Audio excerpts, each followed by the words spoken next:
सो hello बच्चा लोग, welcome back again in Eduground. I hope आप सब लोग अच्छे और सेफ होंगे।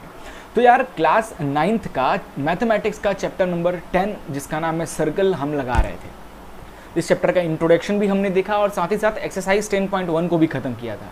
आज अपन इस सेशन में एक्सरसाइज 10.2 के जो क्वेश्चंस हैं उनको हम खत्म करेंगे, बट उससे पहले कुछ थ्योरम्स को पढ़ेंगे ताकि वो हमें हेल्प हो इस एक्सरसाइज को करने में। ठीक है, तो लेट नहीं करते हैं, चलते हैं कंप्यूटर स्क्रीन पे, आज के सेशन को स्टार्ट करते हैं। बट एक छोटी सी रिक्वेस्ट है, चैनल पे नए हो तो चैनल को सब्सक्राइब, वीडियो को लाइक और शेयर जरूर करना अगर वीडियो पसंद आए तो। चलिए शुरू करते हैं।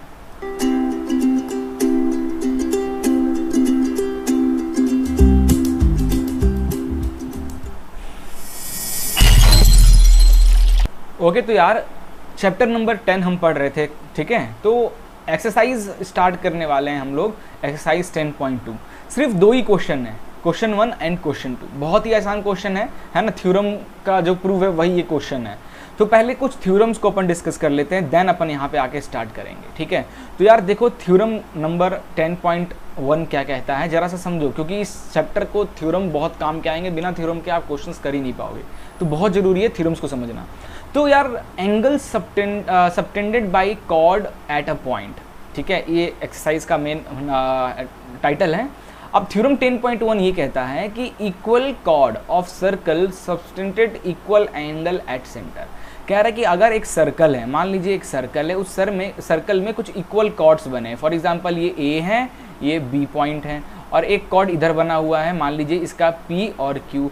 इफ अगर ए बी कॉर्ड जो है वो पी क्यू कॉर्ड के इक्वल हैं, ठीक है, देन सर्कल के सेंटर से अगर ये एक सबटेंडेड एंगल बनाएगा, ये दोनों है ना, देन इन दैट केस ये दोनों एंगल आपस में इक्वल होंगे। It means then if A B is equal to P Q, then if it make angle through centre of that circle, then angle A O B is equal to angle P O Q. यही है हमारा पहला theorem. अगर chord equal है then centre से जो angles बनाएंगे दोनों कॉर्ड, है ना, वो दोनों एंगल भी आपस में इक्वल होगा। ये बहुत इंपॉर्टेंट थ्योरम है, एकदम अच्छे से याद रखना है, बिल्कुल नहीं भूलना है। अब इसका कुछ प्रूफ भी है, तो देखो एक प्रूफ मैं आपको करने जा रहा हूँ। तो मान लीजिए दो ट्रायंगल बना है, तो यार यहाँ से यहाँ तक के डिस्टेंस ये क्या है, ये तो रेडियस है। यहाँ से यहाँ तक का भी डिस्टेंस ये भी रेडियस है। यहाँ से लेके यहाँ तक का डिस्टेंस ये भी रेडियस है। यहाँ से यहाँ तक का डिस्टेंस ये भी रेडियस है। क्लियर है, और कॉर्ड तो इक्वल हैं ऑलरेडी। तो हमें प्रूफ करना है, तो हम ये दो ट्राइंगल लेते हैं। ठीक है, let us consider in triangle AOB and COD। AOB and COD दो ट्राइंगल लिए। अब हम लिखना चालू करते हैं। OA इज इक्वल टू, इस ट्राइंगल का OA और इस ट्राइंगल का OC, ठीक है, आपस में इक्वल है बिकॉज रेडियस ऑफ सर्कल है। सिमिलरली इस ट्राइंगल का दिस साइड, इस ट्राइंगल का this side is also equal because this is also a radius of circle. And AB and CD is also given, that is chord, है ना, equal cord अगर है तो देन ये दोनों ट्रायंगल कॉन्ग्रुएंट हो गए। अगर दोनों ट्रायंगल कॉन्ग्रुएंट हो गए तो इस ट्रायंगल का ये एंगल और इस ट्रायंगल का ये एंगल भी तो आपस में इक्वल हो जाएगा। क्यों? CPCT, corresponding part of congruent triangle की हेल्प से, है ना। तो ये थ्योरम याद रखना। अगर कोई एक सर्कल है, उसके अंदर दो कॉर्ड बने और दोनों इक्वल हैं, देन अगर उसको आप सेंटर पे उनके एंगल को सबटेंड कराओगे, देन दोनों एंगल भी आपस में इक्वल होंगे। ठीक है, इसी का कन्वर्स है थ्योरम 10.2, इसी का कन्वर्स है।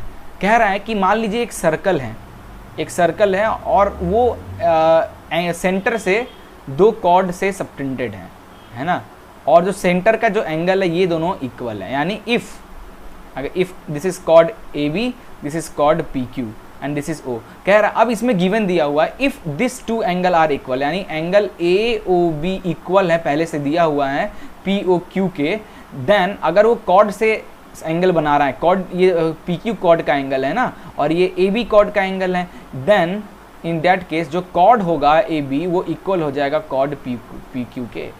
उसी का कन्वर्स थ्योरम। ये दो थ्योरम बहुत इंपॉर्टेंट है यार, अच्छे से याद रखो क्योंकि आगे काम आएंगे। ठीक है, तो अगर इसका भी अगर आपसे पूछे कि यार प्रूफ करके बताओ, ये क्वेश्चन आ जाए कि भाई प्रूफ करके बताओ, तो दो ट्रायंगल हैं, तो देखो ये तो रेडियाई है, तो इस ट्रायंगल का OA इज इक्वल टू, जैसे इस ट्रायंगल का ये तो रेडियस है ना, और इस ट्रायंगल का क्या, ये भी जो है ये भी रेडियस है, तो OA is equal to OQ, है ना। और उसी तरीके से ये जो है ये भी रेडियस है, ये भी रेडियस है, तो लिख दूँ OB is equal to OP is also radius, और ये एंगल इक्वल दिया हुआ है, तो angle A O B is equal to angle P, अपने फिगर के अकॉर्डिंग पी ओ क्यू है ना, पी ओ क्यू।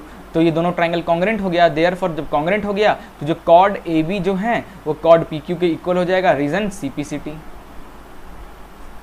बड़ी आसानी तरीके से फुल कंप्लीट हो गया। तो ये दो थ्योरम बस आपको यहीं पढ़ना है इस एक्सरसाइज में। अब स्टार्ट करते हैं एक्सरसाइज 10.2 का फर्स्ट क्वेश्चन। क्या कह रहा है थोड़ा ध्यान से समझो, बहुत बच्चों को क्वेश्चन ही समझ में नहीं आता है। तो देखो क्या कह रहा है कि recall the two circle are congruent if they have the same radii, prove that, ठीक है, equal chord of congruent circle subtended equal angle at their centre. तो यार ये मान लीजिए एक सर्कल है, ठीक है, और इस सर्कल पे टू इक्वल कॉर्ड्स बने हुए हैं ए बी, और एक कॉर्ड बना हुआ है पी क्यू, ठीक है। अब ये सेंटर से एंगल बना रहा है, ए बी कॉर्ड भी सेंटर से ये एंगल बना रहा है और पी क्यू कॉर्ड जो है सेंटर से ये एंगल बना रहा है, ठीक है। तो आपको प्रूफ करना है कि ये एंगल इक्वल होंगे। तो यार जैसा थ्योरम था सेम टू सेम हम वही करेंगे। So in triangle A O B and triangle P O Q, ये दो ट्रायंगल मैं ले रहा हूँ, दोनों को कॉन्ग्रेंट प्रूफ करूंगा। तो यार ओ ए, इस ट्रायंगल का ओ ए और इस ट्रायंगल का क्या, इस ट्रायंगल का ओ क्यू, इस ट्रायंगल का ओ ए और इस ट्रायंगल का ओ क्यू आपस में इक्वल हो जाएगा। क्यों? Because radii of circle, circle का रेडियस है भाई, देखो ना ये सेंटर से यहाँ तक बाउंड्री को टच कर रहा है, तो ये क्या है, रेडियस है, दिस इज ऑल्सो रेडियस। उसी तरीके से ये रेडियस और ये रेडियस, सिमिलरली इस ट्रायंगल का ओ बी और उस ट्रायंगल का O P is also a radii of circle.